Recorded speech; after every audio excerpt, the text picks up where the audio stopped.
വീടുകളിൽ ഇവിടെ ഭയങ്കര ജലക്ഷാമമുള്ള സ്ഥലങ്ങളാണ്. അപ്പോൾ വീടുകളിൽ കുടിവെള്ളത്തിന് ബുദ്ധിമുട്ടുന്ന ഒരുപാട് ആളുകളുണ്ട്. അപ്പോൾ അവർക്ക് വേണ്ടിയിട്ട് അദ്ദേഹത്തിൻ്റെ കിണറിൽ നിന്ന് തന്നെ വെള്ളം അദ്ദേഹത്തിൻ്റെ വണ്ടിയിൽ തന്നെ നിറച്ചിട്ട് അർഹതപ്പെട്ട ആളുകൾക്ക് എത്തിച്ചു കൊടുക്കാനുള്ളൊരു സംവിധാനമാണ് അദ്ദേഹം ചെയ്യുന്നത്.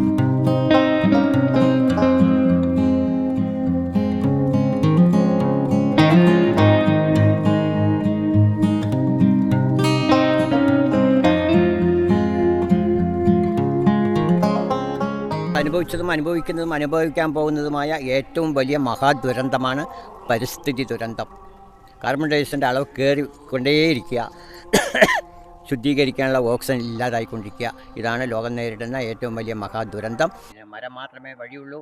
മരം നടൂ, പ്രകൃതിയെ രക്ഷിക്കൂ. മരം മാത്രമേ രക്ഷയുള്ളൂ. നമുക്ക് വേണ്ടി, നമ്മുടെ ഭൂമിക്ക് വേണ്ടി, വരും തലമുറയ്ക്ക് വേണ്ടി മരം വേണ്ടിയിട്ട് പ്രകൃതിയെ സംരക്ഷിക്കൂ.